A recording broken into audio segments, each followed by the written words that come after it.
She collapsed mid-surgery. The cub growled, scalpels out. We are not losing her. The sterile lights of Medical Bay 7 hummed with an eerie persistence as Katniss worked her hands through the Velkhari ambassador's thoracic cavity. The alien's triple-chambered heart pulsed weakly beneath her gloved fingers. Each beat a desperate plea for survival. Around her, the surgical team moved with practiced precision, Neo monitoring vitals at the neural interface, Dr. Zerath handling the biosynthetic stabilizers, and 3 Velkhari medical observers watching from behind the transparent barrier. Heart rate dropping, Neo announced, his voice steady despite the tension crackling through the room. We're losing pressure in Chamber 2. Katniss didn't flinch. Her hands, steady as mountains, adjusted the microsutures with inhuman precision. This was what humans did. They adapted, they persevered, they refused to accept defeat even when the universe itself seemed determined to prove them wrong. Compensating, she murmured, her focus absolute. The Velkhari physiology was a labyrinth of redundancies and failsafes, evolved over millions of years on a high-gravity world where even minor injuries could prove fatal. But Katniss had spent 3 months studying their biology, memorizing every vessel, every neural cluster, every microscopic detail that separated life from death. The surgery had been going well. Ambassador Thelcor had suffered catastrophic injuries during the attack on the Peace Summit, a coordinated strike by extremist factions who opposed the human Velkhari alliance. Most species would have written him off as dead on arrival, but the humans had other ideas. Suture holding, Katniss reported. Zerath, I need the arterial clamp ready. We're going to... The world tilted. Katniss felt it first as a distant tremor in her vision, then a wave of vertigo that crashed through her skull like a meteor strike. Her hands, those impossibly steady hands, trembled. The surgical theater spun and she recognized the symptoms immediately. Cascade syndrome, the delayed effect of the neurotoxin she'd been exposed to during the attack while shielding the ambassador. She'd known it was coming. She'd felt the first symptoms an hour ago but had pushed through, driven by that peculiarly human stubbornness that her alien colleagues found both admirable and terrifying. There was no one else who could perform this surgery. No one else who understood Velkhari physiology well enough to navigate the complexity of Thelcor's injuries. But biology had its limits, even for humans. Katniss? Neo's voice cut through the fog. Your neural readings are... Her knees buckled. The scalpel slipped from her fingers, clattering against the surgical tray with a sound like breaking glass. She caught herself against the operating table, her vision fragmenting into a kaleidoscope of colors and shapes. No, she whispered. Not now? Not yet, but her body had made its decision. Katniss collapsed, her frame crumpling like a marionette with cut strings. The last thing she saw before darkness claimed her was Neo's face, his expression transforming from concern to something far more primal. Rage. Emergency Protocol Alpha 7. Neo's voice thundered through the medical bay, stripped of all professional detachment. The Velkhari observers recoiled at the sound.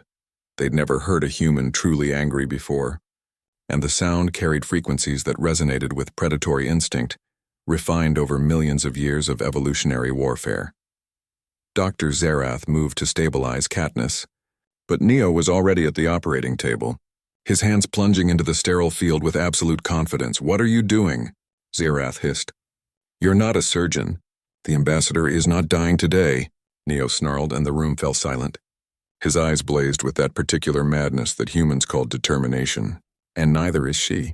Scalpels out. We are not losing her. The Velkhari observers watched in stunned horror as Neo's hands moved with blinding speed. He wasn't a surgeon.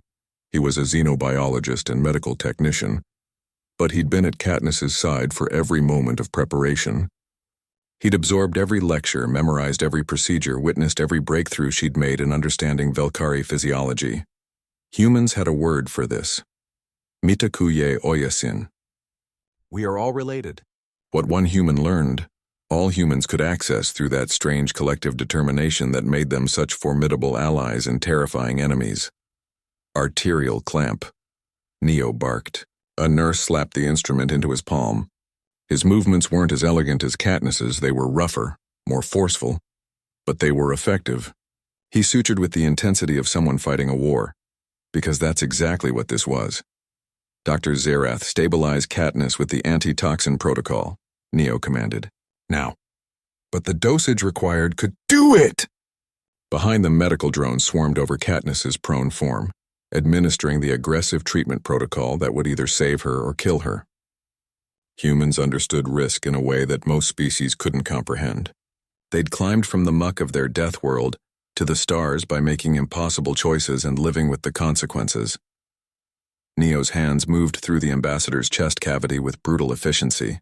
He wasn't trying to be perfect, he was trying to be fast enough. Every second counted for both patients. "Heart rhythm stabilizing," announced one of the monitors. "Chamber 2 sealed," Neo muttered, his focus absolute. Sweat poured down his face, but his hands never wavered. This was what humans did. They carried their fallen, they refused to abandon their own. And they sure as hell didn't give up when the universe decided it was time to quit. 20 minutes later, Neo sealed the final suture on Ambassador Thelkor's chest. The Velkari's vital signs had stabilized, the crisis averted through sheer stubborn refusal to accept defeat. "Ambassador is stable," Dr. Zirath announced. Wonder evident in their voice, Neo didn't celebrate. He turned immediately to where Katniss lay surrounded by medical equipment, her face pale but breathing steadily. "Status?" he demanded. "The antitoxin is working," Zirath replied. "She'll survive." "They'll both survive." Neo's legs finally gave out and he sat heavily on the floor, his hands still trembling with adrenaline. Around him, the surgical team stood in stunned silence, trying to process what they'd just witnessed. One of the Velkari observers approached the barrier, his compound eyes wide with something approaching religious awe. "Your species," he said softly. "When you say you will not lose someone, you mean it literally, don't you?" Neo looked up, his expression fierce and proud and utterly exhausted. "We're humans," he said simply. "We don't know how to quit, and we sure as hell don't leave our people behind." On the operating table, Katniss's eyes fluttered open, meeting Neo's gaze across the room. She smiled weakly. "Did we?" she whispered. "We saved them both," Neo confirmed. "Because that's what we do."